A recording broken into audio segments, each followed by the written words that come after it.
Assalamualaikum warahmatullahi wabarakatuh. Nama saya Muhammad Amin Fitri bin Abdul Karim. Pada hari ini saya akan menceritakan tentang litar kawalan motor bagi Autotrans.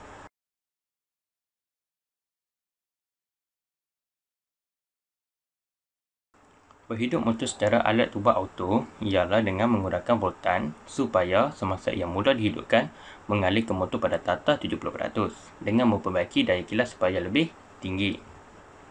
Dengan ini, hanya 70% dari voltan penuh dikenakan pada motor tersebut, di mana arus mula telah dapat dikurangkan kepada nilai yang tertentu.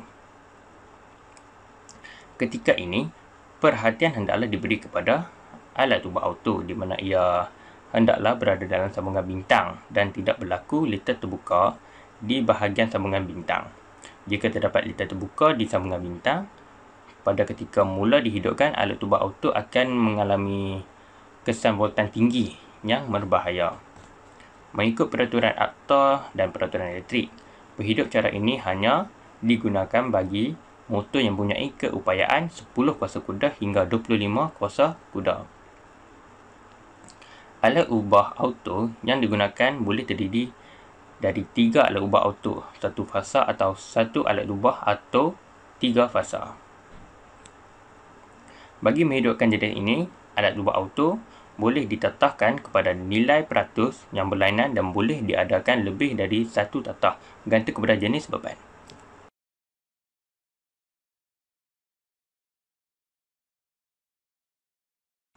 Antara kebaikan bagi litar kawalan motor Autotrans ialah yang pertama, boleh mengandungi beberapa tatah di mana ia sesuai untuk motor yang berlainan kuasa menggunakan voltan-voltan yang tertentu. Yang kedua, kehilangan kuasa di alat-alat bantu adalah sangat kecil. Yang ketiga, sesuai untuk motor sama ada dalam sambungan delta ataupun bintang.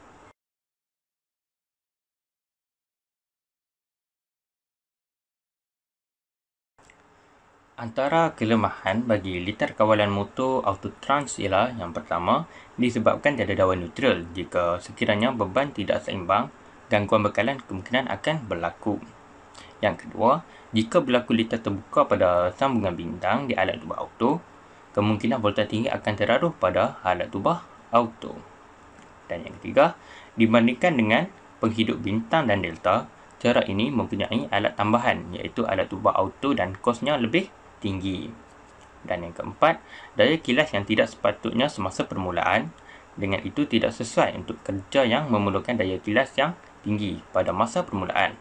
Dengan itu, penghidup ini terhad kepada motor-motor yang berkeupayaan sederhana sahaja.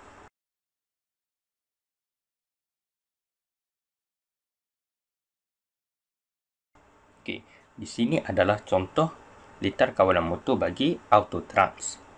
Apabila bekalan dimasukkan, arus akan dapat mengalir ke C4 apabila button start ini ditekan. Apabila C4 ini berfungsi, maka kontaktor-kontaktor C4 di sini akan tertutup. Maka arus akan dapat mengalir ke TDR. Dalam masa yang sama, arus juga akan dapat mengalir ke C1 atas kerana TDR dan kontaktor C3 ini dalam keadaan tertutup. Apabila C1 ini berfungsi, maka C1 di sini akan tertutup. Maka arus akan dapat mengalir ke C2.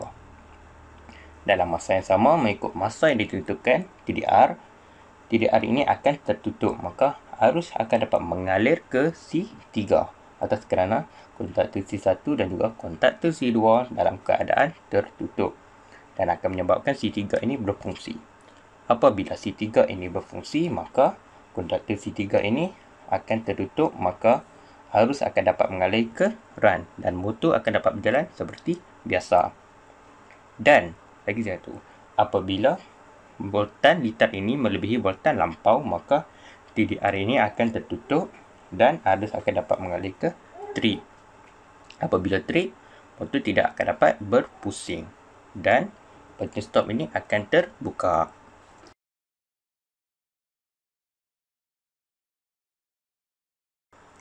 Okey, sampai di sini sahaja video saya untuk kali ini berkenaan dengan litar kawalan motor Autotrans. Jika saya ada salah silap berkenaan penyampaian saya terhadap litar kawalan motor Autotrans tersebut, saya bermohon maaf. Terima kasih kerana sudi menonton.